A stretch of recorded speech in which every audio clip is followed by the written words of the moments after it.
మీ ఎలాంటి వ్యాపార ప్రకటనలకైనా వెంటనే మా ఛానల్ సంప్రదించండి. ప్రస్తుతం మనతో పాటు ప్రముఖ ఆధ్యాత్మికవేత్త ఐకాన్ ఆస్ట్రాలజర్ గట్టుపల్లి సురేష్ బాబు గారు మనతో ఉన్నారు. గురువుగారితో మాట్లాడేద్దాం. నమస్కారం గురుగారు. జై శ్రీమన్నారాయణ. సో ఫిబ్రవరి మాసం, మాఘ మాసం, మీన రాశి వాళ్ళ పరిస్థితి ఏ విధంగా ఉంటుంది? ఏలాంటి శనితో వాళ్ళకి ఇంపాక్ట్ ఎంతవరకు ఉంటుంది? వీళ్ళు ఎలాంటి జాగ్రత్తలు తీసుకోవాలి గురుగారు? ద్వాదశ రాశుల్లో ఒకటి మీనరాశి. అందులోని ఫిబ్రవరి మాసం 2026 సంవత్సరం. ఈ ఫిబ్రవరి మాసం ఎట్లా ఉందంటే కనుక ముందుగా మనము చూసుకున్నట్టయితే కనుక మీనరాశి కొన్ని మాసాలు కొన్ని రాశుల వారికి కలిసి వస్తాయి మనం చెప్పుకున్నాం. దాంట్లో ఫిబ్రవరి మాసం, ఏప్రిల్ మాసం, జూలై మాసం, అలానే నవంబర్, ఇలాగా ఈ మాసాలన్నీ కూడా ఈ మీనరాశి వారి సొంతం అని చెప్పొచ్చు. జీవితంలో తొలిమొట్టి వేయడానికి, జీవితంలో ఎదగడానికి, ఎవరికైనా పేరు ప్రఖ్యాత పొంచడానికి, ఏదైనా వాళ్ళు అనుకున్నటువంటి వృత్తిలో పైకి రావడానికి కానీ ఈ ఫిబ్రవరి మాసం వారికి అనుకూలంగా ఉంటుంది. ఏళ్ళనాటి శని ఉన్నప్పటికీ గ్రహాలన్నీ కూడా వీరికి సానుకూలంగానే ఉన్నాయి. ఇటీవల కాలంలో పంచగ్రహ కూటమి ఏర్పడిన తర్వాత ఇది 18వ తారీఖు మనకి జనవరి మాసంలో, దీని తర్వాత కొన్ని రాశుల వారికి మిశ్రమ ఫలితాలు, కొన్ని రాశుల వారికి శుభ ఫలితాలు లభ్యపడుతున్నాయి. దాంతో మిశ్రమ ఫలితాలు లభ్యపడేటువంటి రాశి ఉంది అంటే అది మీనరాశి అని చెప్పవచ్చు. ఈ 2026 సంవత్సరం ఫిబ్రవరి మాసం కూడా తొలి అడుగు వేసేదానికి పనిచేస్తుంది. ఉన్నతమైన శిఖరానికి వెళ్ళడానికి ఎన్నో రకాల వనరులు ఉంటాయి. ఏ రకం వనరులు ఎంచుకున్నా బాగుంటుంది. అలానే రైతులుగా గాను, హాస్పిటల్స్ రంగంలోనూ, చేపల చెరువులు, రొయ్యల చెరువులు, hospitals, diagnostics, medical shops, codings, ఇలాంటి వాటిల్లో, సాఫ్ట్వేర్ రంగాలు వాటిల్లో వీళ్ళు బాగా రాణిస్తారు. వీరు చాలా చాకచక్యంగా ఉంటారు. మంచి సలహాదారుడు, ఆలోచన విధానం బాగుంటుంది. వీరు ఎవరైనా నమ్మారు అంటే ఇట్టే నమ్మేస్తారు. ఎవరైనా నమ్మించాలన్నా కూడా ఇట్టే నమ్మిస్తారు. అలానే వీరు ఎవరికైనా ఈజీగా నమ్మకంతో పాటు వీరు నమ్మకంతో పాటు వీరికి స్ట్రెస్ ఎక్కువగా ఆలోచించరు. వీరు ఏదన్నా సరే నెమ్మదిగా నోట్లో మనసులోనే పెట్టుకుంటారు, ఎక్కువగా మాట్లాడరు. దానితో తగ్గట్టు మీనరాశి కాబట్టి వీరికి ఎమోషనల్ ఫీల్, జలతత్వం రాశిది, ఎమోషనల్ ఫీల్ అవుతూ ఉంటారు. వీటితో పాటు ఈ ఆర్థిక స్థితిగతులు ఎలా ఉన్నాయంటే కనుక చాలా జాగ్రత్త కూడబెట్టుకుంటారు. 7 వారాల నగలు కూడబెట్టుకుంటారు. వజ్ర వైడూర్య మణి మాణిక్యాలు కూడబెట్టుకుంటారు. ఎవరైనా ఏదైనా గిఫ్ట్ ఇస్తే, మీరు చిన్నపిల్లలప్పుడు రూపాయి 2 రూపాయలు లేకపోతే ఆడుకునే బొమ్మను గిఫ్ట్ ఇస్తామా, అది పెద్ద అయ్యి వాళ్ళకి పిల్లలు పుట్టినప్పుడు ఆ బొమ్మను ఉంచుకుంటారు. ఎందుకంటే జ్ఞాపక స్నేహితులు ఉన్నట్టు వీళ్ళు జ్ఞాపకార్థంగా ప్రతిదీ దాచిపెట్టుకుంటూ ఉంటారు. అంత ఈజీగా ఏది దగ్గరగా చేసుకోరు, దగ్గర చేసుకుని ఏది దూరం చేయరు వీళ్ళు. అలానే గిఫ్ట్లే ఉంచుకున్నారంటే ఇంక మనసులు మైండ్లు అయితే ఎదుటి వాళ్ళు అదృష్టవంతులండి. మీనరాశి వాళ్ళు ఎవరైనా పెళ్లి చేసుకున్నారా అంటే, మీనరాశి వాళ్ళు ఎవరైనా ప్రేమించారంటే, అంటే వీళ్ళకి దరిద్రం లవ్ మ్యారేజ్ ఉండవు. లవ్ మ్యారేజ్ పెద్దగా సక్సెస్ అవ్వవు వీళ్ళకి. ఏదైనా మ్యారేజ్ అయినా వాళ్ళు అదృష్టం బాగాలేక మీనరాశి వాళ్ళు ఎవరైనా పెళ్లి చేస్తున్నారంటే, స్త్రీ పురుషులు ఇద్దరు కూడా చేసుకున్న వాళ్ళు అదృష్టవంతులు అవుతారు. ఎందుకంటే అన్ని రకాల బాధ్యతలు తీసుకుంటారు. పుట్టింటి నుంచి ఆస్తులు వస్తాయి, అత్తోరింట్లో ఆస్తులు ఉంటాయి, పెత్తనం చేస్తారు, బాధ్యత తీసుకుంటారు. అలా అని చెప్పి వీళ్ళకి ఇగో ఉండదు. ఎక్కడ ఏది మాట్లాడో అక్కడ మాట్లాడతారు, ఎక్కడ ఇచ్చారో అది చేయిస్తారు. అలా లేకుండా ఉందే, అలా లేకుందంటే కనుక చిన్నగా పరిహారం చేసుకోవచ్చు. ఇలా ఆర్థిక సంక్షోభం నుంచి కానీ, ఇలా మనకు ఉన్నటువంటి పేరు ప్రఖ్యాత నాకు కావాలి, నాకు హోదా కావాలి, నాకేం అర్థం కావట్లేదు ఏమవుతుందో, అసలు ఏం చేస్తుందో తెలియట్లేదు నాకు అనుకున్న వాళ్ళందరూ కూడా ఫిబ్రవరి మాసంలో ఎదిగేదానికి మంచి కాలం ఉందని చెప్పవచ్చు. ఫిబ్రవరి 14వ తారీఖు తర్వాత వీరికి అద్భుతంగా ఉంటుంది. కుంభరాశిలోకి రవి భగవానుడు రావాలి. కుంభరాశిలో రవి భగవానుడు వస్తే ఎంత ఉచ్చలో ఉంటాడో తెలుసా అండి? మనకి ఒక్కో దగ్గర అయితే 28 నుంచి 40 డిగ్రీస్ ఎండ వస్తుంది. అలాంటి ఎండ వస్తుంది కదా, అంతే విధంగా ఈ యొక్క మీనరాశి వాళ్ళు ఎదుగుతారు ఉంటారన్నమాట. కాబట్టి వీరు ఏంటంటే ఇలాంటి వ్యాపారాలు అడుగు పెట్టాలి. అలాంటి వ్యాపారాలకు వెళ్ళలేకపోతున్నాము, పార్ట్నర్షిప్ వ్యాపారం ఇలాంటివి చేయకూడదు, వెళ్ళలేకపోతున్నాము, చిన్న పరిహారం చేసుకోవచ్చు. ఆ పరిహారం ఏంటంటే కనుక ఇది మనకి దానిమ్మ ఆకులు, జామ ఆకులు, మునగ ఆకులు, మామిడి ఆకులు, ఈ 4 రకాలుగా తీసుకొచ్చి మనము కాచి చల్లార్చిన వాటరు దాంట్లో కాచాలి. వాటర్లో వేసి ఒక 5 లీటర్ 10 లీటర్ వాటర్లో వేసి కాచాలి. ఆ వాటర్తో ప్రతిరోజు స్నానం చేసే నీటిలో ఒక 10 ml వేసుకొని స్నానం చేయాలి. అప్పుడు వీరికి ప్రకృతి నుంచి దోషాలు, గ్రహ దోషాలు, కాలసర్ప దోషం, నాగదోషం, కుజదోషం, పితృ దోషాలు అన్నీ కూడా ఇలా చిటికలో పట్టపంచలేకపోతాయి. కాబట్టి ఈ యొక్క పరిహారం వీరు చేసుకుంటే అదృష్టవంతులు ఎవరైనా ఉన్నారంటే కనుక ఏళ్ళనాటి శని కాదు, ఇంకేదైనా శని ఉన్నా కూడా, శని భాగం ఆడే కూర్చున్నా కూడా ఇంకేం కాదు వీరికి. అలాంటి పరిహారం చేసుకోవడం వల్ల పితృదోషాలు అన్నీ పోతాయి, గ్రహదోషాలు పోతే అనుకున్నటువంటి కార్యక్రమాలు ముందుకెళ్ళొచ్చు. ఇకపోతే విద్యార్థులు కావచ్చు, పోటీ పరీక్షలు కావచ్చు, నిరుద్యోగులు కావచ్చు, విదేశీయానం కావచ్చు, ఇలాంటి వారు కనుక ఫిబ్రవరి 19వ తారీఖు తర్వాత ప్రయత్నం చేయాలి. విదేశయానానికి అయితే బాగా కనిపిస్తుందండి నాకు. జాబులు వెసులుబాటు కావచ్చు, యూనివర్సిటీ సీటు కావచ్చు, పిక్నిక్ కావచ్చు, టూరిజం కావచ్చు, ఏదైనా తీర్థయాత్రలకు కావచ్చు బాగా కనిపిస్తుంది. కాబట్టి వీరు ఒక చిన్న పరిహారం చేసుకోవాలి. సముద్రం, నది, ఏరు, సెలయేరు, బ్రహ్మగుండం ఇలాంటి వాటిల్లో నవధాన్యాలు తీసుకుని వెళ్ళాలి. 1 కిలో నవధాన్యాలు తీసుకుని అక్కడ స్నానం ఆచరించి ఆ నవధాన్యాలు అన్నీ కూడా ఆ నీటిలో వేసేయాలి. నాకు ఏదైనా పితృదోషాలు, కలసప దోషాలు ఉన్నా పోవాలనైనా మాకేం తెలియదు, ఏదో తెలియక చేస్తున్నాం అని చెప్పేసి అని చేతి పాపాలు అలా అక్కడ వేసి వచ్చి పాపం చేయకూడదు. ఇక మానేయాలి పాపాలు చేయడం, ఎఫ్ఐఆర్ లాంటి పెట్టుకోకూడదు, చెడు దృష్టి పెట్టుకోకూడదు. అలానే మనకి ఏదో చెడు అలవాటు ఉన్నా కూడా మానేసి చాలా మంచిది. ఏది మీనరాశి వారికి చెడు దృష్టిలు అలవాట్లు ఉండకూడదు. వీరికి చెడు అలవాట్లు ఉన్నాయంటే బాగుపడ నాశనం అయిపోతారు. ఎదుటి వాళ్ళు నమ్మితే బాగుంటుంది. అలానే ఇలాంటి పరిహారం వీరికి చేసుకొని ఒడ్డు మీదకి వచ్చేసి మట్టి పైన 2 ఒత్తేసి దీపారాయణ చేసుకున్నట్టయితే కనుక వీరికి గ్రహదోషాలు ఏమైనా ఉన్నా కూడా పటాపంచలేకపోతే ఏలనాటి శని కూడా వీరికి తగ్గిపోతుంది. అలానే ఎవరికైనా చెప్పులు దానం చేయాలి. గుళ్ళో ఆడుకునే వారికి కానీ ఏదన్నా తెలిసిన వారికి కానీ చెప్పులు దానం చేస్తే చాలా మంచి జరుగుతుంది. అలానే ఆర్థిక సంక్షోభం నుంచి బయటపడాలంటే కనుక వీరు బెల్లము, గోధుమ పిండి రొట్టెలు, గోధుమ రొట్టెలు బెల్లంతో రాసేసి ఆవుకు తినిపించాలి బుధవారం లేదా గురువారం. అప్పుడు వీరికి ఆరోగ్య సంక్షోభం నుంచి బయటపడతా ఉంటారు.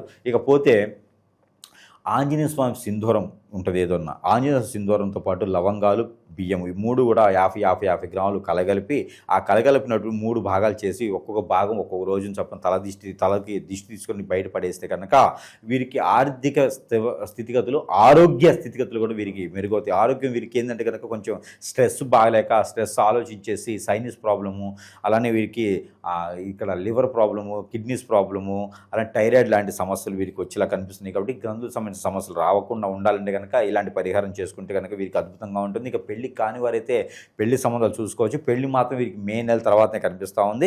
ఇక ఏదైనా జాబులు కావాలంటే కూడా జాబ్ ప్రయత్నం చేసుకోవచ్చు. ఫిబ్రవరి చివరాఖరులో అయితే జాబ్ వచ్చేలా కనిపిస్తున్నాయి కాబట్టి ప్రయత్నం చేయొచ్చు. ఇక వీరికి అన్ని రకాలుగా కూడా చూసుకున్నట్టయితే కనుక ఇక ముందుకు వెళ్ళి government job, central government job ప్రయత్నం చేసేవారికి అయితే కనుక ఫిబ్రవరి మాసంలో అంత ఈజీగా అయితే కనిపించట్లేదు. ప్రయత్నం అయితే చేసుకోవచ్చు. గురుగారు అలాగే శత్రువులు ఎక్కువగా ఉన్నారు, లేదంటే మేమేం కొనుక్కున్నా కూడా అభివృద్ధిలోకి వస్తున్నా కూడా పక్క వాళ్ళు చూడలేకపోతున్నారు, ఏడుపులు ఎక్కువగా ఉన్నాయి, నరఘోష, నరదిష్టి ఉంది, అలాగే అన్యోన్యంగా ఉంటారు భార్యాభర్తలు, వీళ్ళతో ఎఫ్ఐఆర్ పెట్టుకోవాలనో వీళ్ళని విడదీసి వాళ్ళ వైపు మళ్లించుకోవాలనో ఏదో ఒక మందు పెట్టడమో చెడు క్రియలు ఇలా చేస్తూ ఉంటారు. దీని బారిన చాలామంది పడి ఇబ్బంది పడుతున్నారు. మరి దీనికి సొల్యూషన్ ఏంటని చాలామంది అడుగుతున్నారు. గురుగారు ఏం చెప్తారు వీటికి? ఖచ్చితంగా మనకి ఇప్పుడు కలియుగంలో ఉన్నాం. 2026 సంవత్సరంలో ఉన్నప్పటికీ కలియుగంలో ఉన్నాం. ఈ కలియుగ శాతం కూడా పాపాలు, కర్మలు ఎక్కువగా ఉంటాయి. దీనికి తగ్గట్టుగా ఎక్కడంటే కనుక ఎక్కడ ఉంటుందంటే ఈ ప్రాబ్లము, ఎవరైనా సుఖంగా బతుకుతున్నారన్నా అంటే నలుగురు ముందు నవ్వినా కూడా చాలా సమస్యే, కొందించుకోవడమే. నవ్వితే కూడా అమ్మో వీరికి ఏం సమస్యలు లేవు కావాలి, ఓర్చుకోలేరు అన్నమాట ఎదుటివాళ్ళు. వీరికి ఏ సమస్యలు లేవు కావాలని చెప్పేసి వీరి మేము 10 ఏడుస్తూ ఉంటారు. అరే సుఖంగా బతికేదానికి లేదు. ఈ రోజుల్లో భార్యాభర్తలు ఎంతో సుఖంగా అన్యోన్యంగా ఉండాలనుకుంటారు. కంఫర్టబిలిటీ చెక్ చేసుకొని పెద్దలందరి సమక్షంలో సాక్ష్యంగా పెళ్లి చేసుకుంటారు. పెళ్లి చేసుకుని కూడా వీరి మధ్యన ఎవరో వచ్చి పొలలు పెడతా ఉంటారు. ఎఫ్ఐఆర్లు పెట్టుకుంటారు. ఎట్లా ముందు పెట్టడం, హిప్నాటిజం, బ్లాక్ మ్యాజిక్, వశీకరణం, చాతబడి, బాగలముఖి, భానుమతి, ఏక్షిణి, బాగా స్పిరిట్, అష్టదిబ్బందన ఇలాంటి క్రియలు ఎన్నో రకాలు ఉన్నాయి. జీవితంలో ఎదకపోవడానికి గల కారణాలు ఏంటంటే ఇలాంటి క్రియలు చేయించబడటం, ఎవరో మన మీద కన్నేసి మన ఎదుగుదల తట్టుకోలేక, ఇవన్నీ మనకి జాతకాలు అనుకుంటారు చాలామంది కూడా. ఇవన్నీ గురువుగారు నాకు కలిసి రావట్లేదు, జాతకమా, జాతకంలో సమస్య ఉందా, దశల నక్షత్రమా, గోచారమా, ఎక్కడ సమస్య ఉంది, ఏదైనా దానం చేస్తే తగ్గిపోతుందా అనుకుంటారు. కాదు నాయన, ఇవన్నీ కూడా మనకి జాతకంలో దొరకవు. ఇవన్నీ కూడా మానవ గ్రహం అని ఒకటి ఉంటుంది. ఈ మానవ గ్రహం మన మీద సృష్టించి మనం ఎదగకూడదని చేపిస్తూ ఉంటారు. దీనివలన మనం ఏ స్థానానికి వెళ్ళాలన్నా కూడా జాతకంలో చూస్తేనేమో కలెక్టర్ అవుతానని ఉంటుంది, ఎమ్మెల్యే ఎంపీ అవుతాను ఉంటుంది, మరి చూస్తేనేమో బిల్ కలెక్టర్ అవుతాడు. ఎమ్మెల్యే ఎంపీ కింద అక్కడ అయిన వాళ్ళు వెళ్ళటానికి అపాయింట్మెంట్ తీసుకుని వెళ్ళడానికి కూడా వీళ్ళకి అవకాశం ఉండదు.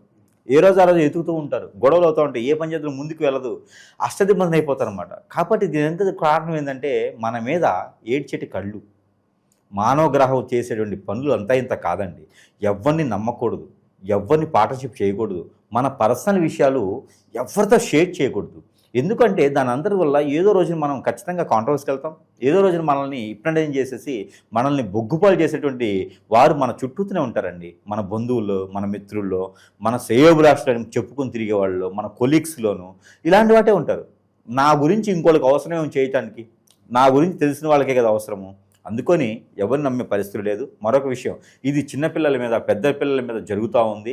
ఈ యొక్క కలియుగంలో ఏది పాపమైతే జరుగుతున్నావో చేస్తున్నావో తెలియట్లేదు. కానీ ఇవన్నీ కూడా ముఖ్యంగా భార్యాభర్తల మధ్యన అయితే కనుక ఇద్దరు దూరం అయిపోవటము, ఎవరో తెలియని వ్యక్తులతో ఎఫ్ఐఆర్ పెట్టుకొని ఆస్తులన్నీ సమర్పించుకొని పొరుగు పెక్కేత హోదా డబ్బు పొలుగుబడి అన్నీ పోగొట్టుకోవడం, చెట్టుకోలు గుట్టుకోలు అయితే ఉన్నారు పిల్లలు ఈ రోజున. ఎందుకండి 15 సంవత్సరాలు 16 సంవత్సరాల పిల్లలను కూడా వదలట్లేదు ఈ రోజున. ఇది ఒక సంఘాలుగా ఏర్పడేసి ఏదో హిప్నటిజం అని బ్లాక్ మ్యాజిక్ అని చేసేసి చేస్తూ ఉన్నారు. అలాంటి వాళ్ళందరికీ కూడా మనం ఓదార్చడానికి కాకపోయినా కొంతైనా మనం చేసేదానికైతే ఉన్నాము.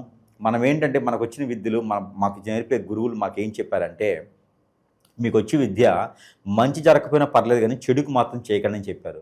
అలాగ ఒప్పందాలు చేసుకొని మనం కూర్చొని ఉన్నాము. ఈ రోజుల్లో ఆన్లైన్లో చూస్తే నాకు నెంబర్ ఇంత ఉంది, నాకు ఇంత డబ్బులు వేస్తే నేను ఎవరైనా అమ్మాయి మీ ఒళ్ళో పడుకోబెట్టేస్తా, ఎవరైనా అబ్బాయి నీకు ఆన్సరింగ్ చేస్తా అని చెప్పి జనాలు చాలామంది నమ్మి మోసపోయేసి ఎన్నో రకాల ఇబ్బంది పడ్డోళ్ళు అందరూ కూడా అన్ని ఆలయాలు అయిపోయిన తర్వాత కాశీకి అన్నట్టుగా అందరు గురువులు అయిన తర్వాత సురేష్ దగ్గరికి వస్తూ ఉన్నారు. నా జేబులు ఉండవు, జేబుకి నా చొక్కాకి జేబులు ఉండవు. ఎందుకంటే నాకు డబ్బులు ఇచ్చేవాళ్ళు ఎవరు లేరు.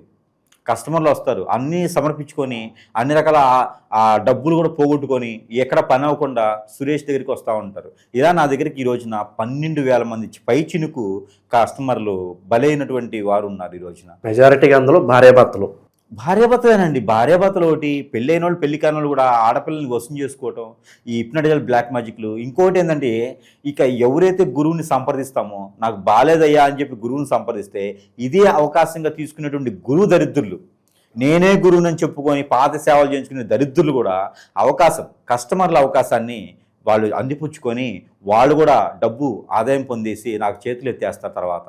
ఇవన్నీ కూడా మన ప్రేక్షకులు ఆలోచించుకోవాలి. అసలు నాకు సమస్య ఏంటి? జాతకం సమస్య, ప్రకృతిలో దోషాల సమస్య, గ్రహ దోషాల సమస్య, నిజంగా నా మీద గురుగారు చెప్పినట్టుగానే ఏదైనా జరిగిందా? ఒకసారి పరిశీలన చేసుకుంటే మనం అనుకున్న జీవితం చాలా చిన్నది. ఈ జీవితంలో మనం అనుకున్నది సాధించాలి. లేకపోతే అరుంధతిలో 3వ జన్మ 4వ జన్మలాగా మనం ఎత్తుతూనే ఉంటాం. కాబట్టి ప్రతి జన్మ మోక్ష జన్మ అవ్వాలి ప్రతి మానవుడికి కూడా. అంటే కనుక ఈ జన్మలోనే మనం అనుకున్న కార్యక్రమాలు చేయాలి. అందుకని మానవులు ఎప్పుడు కూడా న్యూట్రల్గా ఉండాలి, పాజిటివిటీగా ఉండాలి. అంతేగాని నెగిటివ్ దానికి వెళ్ళకూడదు, అలాంటి ఆచరణ చేయకూడదు. ఏదైనా ఉంటే సానుకూలంగా ఎదుటివారికి సహాయం చేయాలి, లేకపోతే మన పని మనం చేసుకోవాలి. ఎవరు కూడా మనల్ని ఆశించరు. కాబట్టి ఇలాంటి వ్యసనాల జోలు వెళ్ళకండి. ఆన్లైన్లో ఏదో కనిపిస్తూ ఉంది అని ఇంకొకరి జీవితాన్ని నాశనం చేయకండి. అలాంటి చేస్తే కూడా చివరికి మనకే అంటుకునేది అది. కాబట్టి అలాంటి చేయకండి. అలా బలైన వాళ్ళు ఎవరైనా ఉంటే ఖచ్చితంగా సంప్రదించగలిగితే కనుక వారికి నాకు తోచినటువంటి పరిష్కార మార్గం అయితే కనుక చూపించబడేదానికైతే ఎప్పుడు కూడా సహకారం చేసేదానికైతే మనం సిద్ధంగానే ఉన్నాం. కాబట్టి ఎవరు కూడా వనరులు ఉన్నాయి ఈ రోజున నాశనం అవ్వద్దు, ఎవరు కూడా బలవ్వద్దు. ఏదైనా సమస్య ఉందంటే కనుక ఆకలి అవ్వకపోవటం, నిద్ర పట్టకపోవటం, ఆందోళన, చిరాకు, కోపం రావటం, సరిగా తినలేకపోవటం, ఏ పని చేద్దాం ముందుకు వెళ్ళలేకపోవటం, మన మాట వినలేకుండటం, అలానే చెప్తే వినపడటం, అలానే ఒంటరిగా ఉండాలనిపించడం, ఎటన్నా వెళ్ళిపోవాలనిపించడం, నెగిటివ్ థాట్స్ రావటము, కాళ్ళు ముందుకు వెళ్ళకపోవడం, ఆరోగ్య సమస్యలు, ఆర్థిక సమస్యలు, ఏ పని చేసినా ముందుకు వెళ్ళదు, అలానే దరిద్రత మన చుట్టూతోనే ఉంటూ ఇవన్నీ జాతకాలు ఉండవండి. ఏదో చెడు క్రియ జరిగితే చెప్తే జాతకాలు ఇవన్నీ ఉండవు. కాబట్టి ఇలాంటిది ఏదైనా ఉంటే ఖచ్చితంగా సంప్రదిస్తే వారికి పరిష్కార మార్గం అయితే ఖచ్చితంగా మనం అయితే చూపించడానికి సిద్ధంగా అయితే ఉన్నాం. ఇకపోతే వీరికి భార్యాభర్తల మధ్యన గొడవ, కోర్టు వ్యవహారాలు, ఇక వీరికి రాజకీయ రంగులు ఉన్న వారికి, సినీ రంగంలో ఉన్న వారికి అయితే చిన్న పరిహారం ఉంటుంది. ఎవరైనా కొత్తగా వెళ్ళాలనుకున్నా, ఆల్రెడీ చేస్తున్నా వారికి ఒక చిన్న పరిహారం ఒకటి చేసుకుంటే కనుక ఖచ్చితంగా సరిపోతుంది. ఆ పరిహారం ఏంటంటే కనుక పాలు కాగి చల్లార్చిన పాలలో కుంకుమ పువ్వు, తేనె వేసిన పాలు ఉదయించి చంద్రుడు చూపించాలి. ఏ రోజైనా పర్లేదు, అమావాస్యలో చంద్రుడు రాడు కాబట్టి ఏ రోజైనా పర్లేదు, ఉదయించి చంద్రుడు చూపించాలి. ఆ చంద్రుడు చూపించిన పాలు వీరు సేవిస్తే కనుక వీరికి ఉన్నటువంటి గ్రహదోషాలు అన్ని తొలగిపోయి అనుకున్నటువంటి వ్యాపారాలు ముందుకెళ్ళొచ్చు, విదేశాలను ప్రయత్నం చేయొచ్చు. ఏదైతే అనుకుంటారో ఆ అనుకున్నటువంటి కార్యక్రమం ముందుకెళ్తుంది. వీరి మీద నరదిష్టి నరకోశ కూడా తగ్గేలా ఉంటుంది. కాబట్టి ఇలాంటి ప్రయత్నాలు అయితే ఖచ్చితంగా మీనరాశి వారు అయితే చేయొచ్చు. ఇక పెళ్లి కాని వారికి అయితే సంబంధాలు మాత్రం చూసుకుంటే సరిపోతుంది. ఇంకెన్ని రకాల సమస్యలు ఉన్నా కూడా చిన్న చిన్న పరిహారాల ద్వారా కూడా అదృష్టం లేదానికి ఆస్కారం, అదృష్టం, అవకాశాలు కూడా వీరికి లభ్యపడుతున్నాయి. కాబట్టి వీరు నమ్మదగిన వ్యక్తులు కాబట్టి ఆ రకంగా ప్రయత్నాలు చేసుకుంటే ఈ యొక్క ఫిబ్రవరి మాసంలో వీరికి కలిసి వచ్చే కాలం కూడా అని చెప్పొచ్చు. కాబట్టి ప్రయత్నం చేస్తే ఖచ్చితంగా ఎదిగేదానికి, ముందుకు వెళ్ళేదానికి అయితే బాగుంటుందని చెప్పొచ్చు. స్త్రీల పరిస్థితి ఏంటి గురుగారు? వాళ్ళు అభివృద్ధిలోకి రావాలంటే ఏం చేస్తే బాగుంటుంది? మీనరాశి స్త్రీలు, ఈ మీనరాశి స్త్రీలకైతే మాత్రము కొంతమేర అదృష్టం బాగానే ఉంది అని చెప్పొచ్చు. వీరికి కొంత స్ట్రెస్ నుంచే ఇబ్బంది పడుతూ ఉంటారు. కొంచెం బాడీ కూడా వీరికి సహకరించిపోవడం, బద్ధకంగా ఉండటం, రవి భగవానుడు వీళ్ళలో నీచంలో ఉన్నారు ప్రజెంట్. కాబట్టి ఏదైనా పెళ్లి సంబంధాలు కాకుండా ఏదైనా ఉంటే చూడొచ్చు. వీళ్ళు జాబ్ ప్రకారంగా అయితే ఈ చివరి నెలాఖరు చివరిలో అయితే వీరు సంపాదించుకుంటారు. ఎవరి చేత వీరు ఎట్లా ఉంటారని వీరు చేసే మంచి పనికి మాట అనిపించుకుంటారు. ఇది ఒక్క దాంట్లో మాత్రం కొంచెం జాగ్రత్తగా ఉండాలి మీరు. ఎందుకంటే మాట అనిపించుకుంటే మళ్ళీ తీసుకోలేం కాబట్టి ఎవరి చేత మాట అనిపించుకోవడం. వీరు ఏంటంటే ముందుగానే ఎమోషనల్ ఉంటారు. ఉంటారు. ఎవరైనా అన్నారు అంటే పడరు, మళ్ళీ నరాలు పీక్కుంటారు, ఎందుకు నన్ను అన్నారు, నేనేం తప్పు చేశాను, ఈ రకంగా దూరం పెడుతుంటారు అందరినీ. కాబట్టి అందరినీ దూరం పెట్టే అవసరం లేదు. ఆ మాట అనిపించుకోకుండా మీరు మాట్లాడితే సరిపోతుంది. ఇక స్త్రీలకైతే కనుక అన్ని రకాలుగా బాగానే ఉంటుంది అని చెప్పొచ్చు మీనరాశి వారికి. ఇంకా స్త్రీలకి కలిసి రావాలి అని అనుకుంటే కనుక ఎక్కడైనా జాజికాయ 2, కరక్కాయలు 2, ఖర్జూరకాయలు 2, ఒక్కలు 2, అలానే పసుపు కొమ్ములు 2, ఇవన్నీ కూడా కలగలిపి ఒక వైట్ వస్త్రంలో వేసేసి ఆ వస్త్రాన్ని దేవుడి మందిరంలో పెట్టేసుకొని ప్రతిరోజు కూడా దీప నైవేద్యం పెట్టుకున్నట్టయితే కనుక ఖచ్చితంగా వీరికి నెలపాటు కూడా ఉండేటువంటి ఆర్థిక సంక్షోభమే కాకుండా ఆరోగ్య సంక్షోభమే కాకుండా ఇంకెన్ని రకాల సమస్యలు అన్నీ కూడా స్త్రీలకి కూడా అత్యద్భుతంగా ఉండేదానికి ఉంటుంది. కాబట్టి స్త్రీలు కూడా ఇది పరిహారం చేసుకునేదైతే ఖచ్చితంగా సరిపోతూ ఉంది. ఇకపోతే ప్రతి ప్రేక్షకులు కూడా మనకి అడుగుతూ ఉన్నారు, గురువుగారు మీ దగ్గరికి రావాలంటే సమయం పడుతుంది, మీరు అపాయింట్మెంట్ ఇవ్వలేకపోతున్నారు అంటే. కస్టమర్స్ ఈ మధ్య చాలా ఎక్కువైపోతున్నారు. దాదాపుగా 12,000 మంది కస్టమర్స్ బలైన వాళ్ళందరూ, నా దగ్గర కాదండి, ఎక్కడెక్కడో బలైన వాళ్ళందరూ కూడా మన దగ్గరికి రావటం, మన దగ్గరికి వచ్చి చూయించుకొని బాగుపడే వాళ్ళు చాలామంది చూస్తూ ఉన్నాం ఈ రోజున. ప్రతి ఒక్కరు కూడా ఈ రోజున ఏంటంటే మనం చూస్తూనే ఉన్నాం వీడియోస్ కానీ నుంచి, దొంగ గురువులు నమ్ముకున్న వాళ్ళు బాగుపడే వాళ్ళు ఎవరు లేడు. దొంగ స్వామి దగ్గరికి వెళ్ళి రోజు కూడా పుట్టుకొస్తున్నాడు, ఎట్లా వస్తున్నారో నాకు అర్థం కావట్లా, వ్యాపారం దొరక్క స్వామీజీ అన్నట్టు అయిపోయింది అనమాట. ఇలాంటి వాళ్ళందరినీ నమ్మి బాగుపడతానికి లేకపోయినా కూడా వీళ్ళని ఇప్పుడు స్వాములే గురువులే చేస్తూ ఉన్నారు.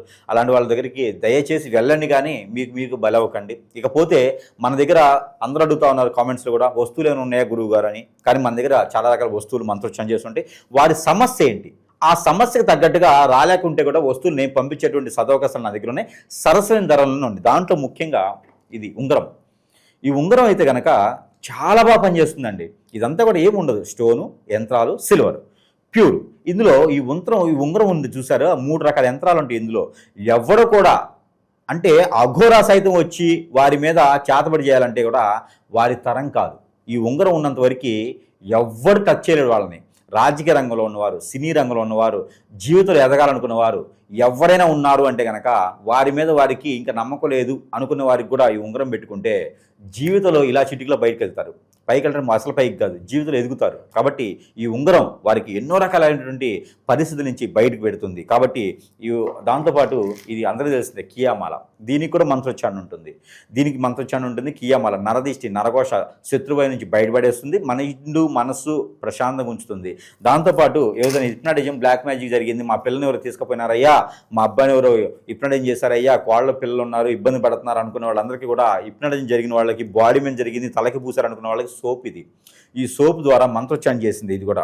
ఈ సోప్ని ప్రతిరోజు ఒక్కసారైనా వాళ్ళు వాడుకునేలా చేయాలి. ఫేస్ వాష్ చేసుకుని సర్లా ఈ సోప్ వల్ల వాళ్ళకి బయట బాడీ మీద జరిగిన హిప్నాటిజం పోతుంది. ఇక అష్టదిబ్బందులు ముడిపిది, ఇది ఇంటికి కట్టుకోవాలి.